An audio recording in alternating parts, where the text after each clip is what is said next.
Bonjour à tous, bienvenue dans ce podcast où on parle vrai, avec douceur. Ici, pas de jugement, juste des partages et des réflexions sur ce qu'on vit tous et toutes, souvent sans se rendre compte. Aujourd'hui, on parle d'un sentiment assez courant, celui de croire qu'on est les seuls à galérer, que tout le monde nous en veut, ou que le monde tourne contre nous. Et pourtant, on est tellement nombreux à ressentir la même chose. Partie 1, le quotidien qui pèse.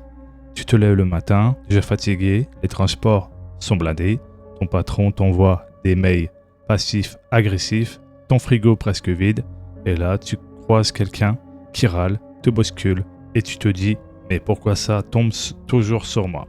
Spoiler, tu n'es pas seul, des millions vivant ça, mais dans la fatigue, dans le stress, on se referme, c'est normal. On va parler un peu de cette impression que tout est personnel alors que c'est souvent juste la vie qui secoue tout le monde. Partie 2. Le syndrome du moi contre le monde.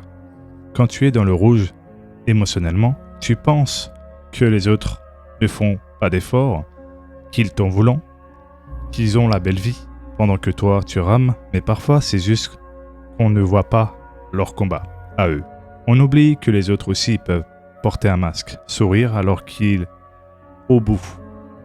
Ici, on évoque doucement le biais égocentrique, cette tendance naturelle à croire que tout est centré sur notre expérience, c'est humain mais pas toujours vrai. Partie 3, le pouvoir de la parole partagée. Quand tu ouvres la discussion avec quelqu'un, un collègue, un inconnu, un proche, tu réalises souvent « mais toi aussi tu vis ça ?» La parole, le lien, ça casse l'isolement. Et on comprend que non, le monde n'est pas contre nous. Il est juste un peu paumé, comme nous tous. Partie 4. Comment sortir de ce piège doucement. Pas besoin de se culpabiliser. On a tous ce réflexe parfois, mais on peut pratiquer l'empathie, poser une question de plus à l'autre, faire une pause avant de penser que c'est contre moi. Des petits pas. Respire avant d'agir. Penser si cette personne galère autant que moi.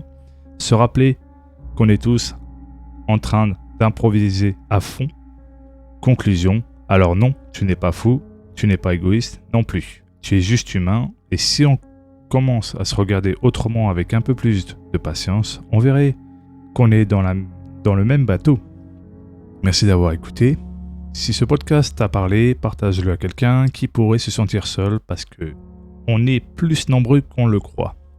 À bientôt pour un nouvel épisode.